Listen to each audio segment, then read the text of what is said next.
During my appeal to the Superior Court, trial courts have attempted to justify subjecting a child to a second rape kit examination by invoking various legal rationales, but such attempts are generally viewed as highly problematic from both ethical and legal standpoints.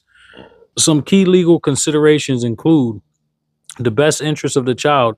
Courts must prioritize the child's well being and avoid potentially re traumatizing procedures. Fourth Amendment protections. Invasive examinations like rape kits implicate a child's Fourth Amendment right against unreasonable searches. Number three, victim privacy. There are strong legal and policy interests in protecting sexual assault victims' privacy, especially for minors. Number four, probative value versus prejudicial effect. Courts must weigh any potential evidentiary value against a significant risk of harm to the child. Five, victim-centered trauma-informed approach. Modern best practices emphasize minimizing additional trauma to victims during investigations. So I'm not going to read every little thing, but you could pause the screen and read as much as you would like. So then I said, in most cases, attempting to compel a second invasive examination of a child sexual assault victim will likely be seen as legally and ethically unjustifiable absent extraordinary circumstances. Courts generally recognize the need to protect vulnerable child victims from further harm during legal proceedings. Pennsylvania has enacted several laws to address these concerns, including Act 119 of 2013, which established accountability and due process protections for individuals working with children. Canon 2A of the Code of Conduct of the United States Judges mandates that judges must avoid even the appearance of impropriety. Lack of transparency in decisions affecting child welfare, particularly for autistic children, can create such an appearance, undermining public trust. The primary goals of forensic examinations, including the use of rape kits, are to address the health needs of the victims and collect evidence for potential legal proceedings. For autistic children who may have additional vulnerabilities and sensitivities, these procedures require extra care and consideration. Act 108 of 2013 amended the definition of child abuse in related terms, which is crucial in determining when medical interventions are necessary and appropriate. Act 33 of 2014 improved the list of mandated reporters, while Act 31 of 2014 required training for these reporters in child abuse recognition and reporting. These measures help ensure that only necessary medical procedures are conducted and they are carried out with proper oversight and expertise. Subjecting any child, especially an autistic child, to unnecessary medical procedures without clear justification could be considered a form of abuse under Pennsylvania law. The necessity of a second rape kit should be carefully evaluated, as subjecting an autistic child to a second invasive procedure could exacerbate trauma and victimization. Based on the multiple errors committed by the trial court throughout the various proceedings, it appears that the court is intent on imposing severe penalties upon the appellant that has resulted in a situation where the child has suffered significant physical, emotional, and psychological harm. And as a footnote, I write, autistic individuals, including children, already face higher rates of victimization, including sexual abuse, compared to non-autistic individuals. This is due to their difficulties in social communication and understanding nonverbal cues, which can make them more vulnerable to abuse and less to advocate for themselves effectively. Repeated invasive procedures can be particularly distressing for autistic children who may have heightened sensitivities and difficulties with changes in routine and unexpected events. This could lead to significant psychological harm, including increased anxiety and trauma. On page 25 of my brief to the Superior Court, I said the actions taken by the trial court were not executed in good faith, which is a violation of the duty of good faith and fair dealing that extends throughout litigation. These actions can be characterized as arbitrary, oppressive, deceptive, and undertaken with malicious intent. Trial court deviated from the Victims' Rights Statutes and the Sexual Assault Testing and Evidence Collection Act. After the emergency petition, I put in a motion to reconsider and to vacate the order. I also put in a motion to expedite the ruling. And I was just feeling like, I'm going to get my daughter back, and for her birthday is May 6th. I had already paid for a trip to Disney World, and this would have been her second time going to Disney World, and we were supposed to leave. Our flights were supposed to leave on May 11th of 2023, which would have been that Saturday after her birthday. And as I'm waiting for this judge to give me back my rights and give me a fair trial and remove herself from my case, she puts out a order denying everything. She denied my emergency petition for special relief. She denied my motion for recusal. She denied my motion for reconsideration. She denied my petition for contempt. And that's something we had that hearing 7 months prior. So when mom filed a contempt of court on me and had all hearsay evidence, she found me in contempt the same day, even though I had evidence showing that I was following another judge's order. When I filed a contempt on mom with all evidence showing and proving everything that I'm saying is a fact, she took 7 months to rule on my contempt and denied my contempt. She granted mom physical custody of the minor child, which mom only wanted 1 week on, 1 week off, 1 week on, 1 week off. Pretty much I can have visitation between 1 and 4 hours per week. I'm responsible for all the costs.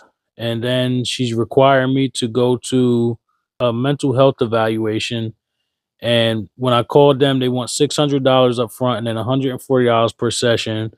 She's also requiring me to pay for mom's evaluation as well, which starting off, this is like $1,500. And the first supervised visitor was charging me $80 per hour. And I only had one visit with him, and then he completely cut off visitations. And he kept giving me the run around and promising me visits and never following through or canceling with them. Then it got to the point to where he won't even return my call or pick up my call anymore. During this time, we were in the middle of the appeal process. So I was thinking when I went to the Superior Court, I could get some type of justice and get my daughter back, but that never happened. So I ended up not seeing my daughter at all for 9 months. So February 14th of the following year was the first time I seen her since May. David? Yes.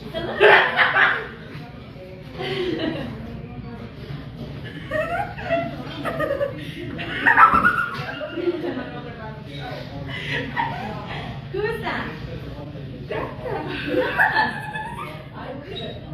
Baby.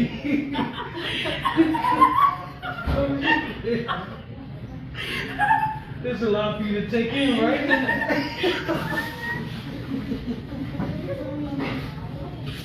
Oh, baby. Oh, look at you. You're getting so big. Oh my God. Oh, beautiful baby. You happy? Happy? Give me a hug.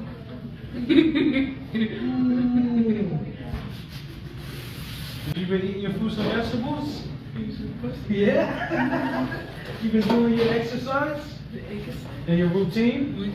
What's your routine? You forgot, huh? Meditation.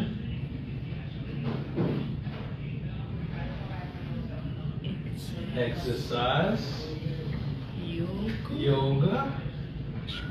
Tai Chi. Prayer. One more. Sign language. Good job. You remember. Good job, baby girl.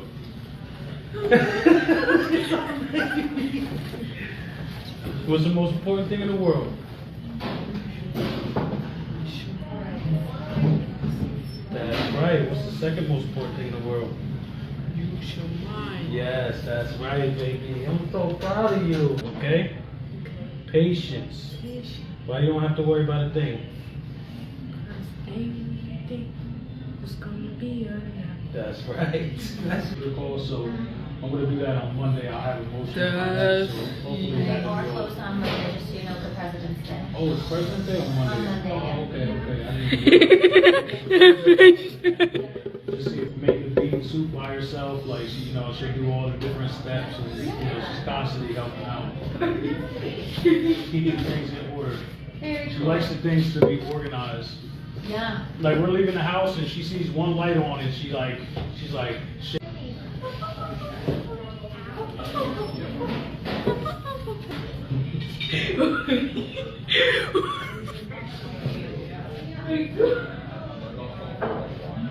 Like,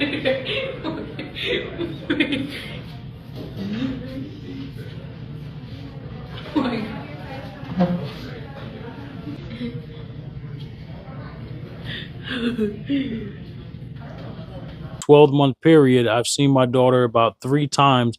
So prior to this, we shared physical custody, but she was with me more time every single year. Judge Sarah Tuhill demonstrated judicial bias and abused her discretion.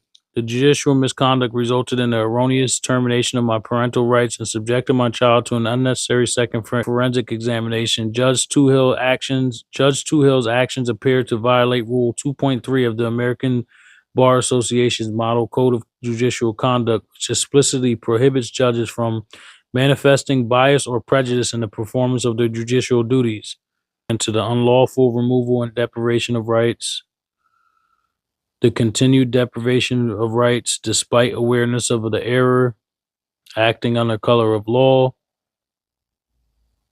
The judge attempted to justify this action through various explanations. The willful deprivation of constitutional rights. The trial courts erred by taking improper judicial notice of adjudicated facts from prior proceedings between the parties. Article 1 is all men are born equally free and independent and have certain inherent and infeasible rights, among which are those of enjoying and defending life and liberty, of acquiring, possessing, and protecting property and reputation, and of pursuing their own happiness. Article 11, all courts shall be open, and every man for an injury done him in his lands, goods, persons, or reputation shall have remedy by due course of law, and right and justice administered without sale, denial, or delay.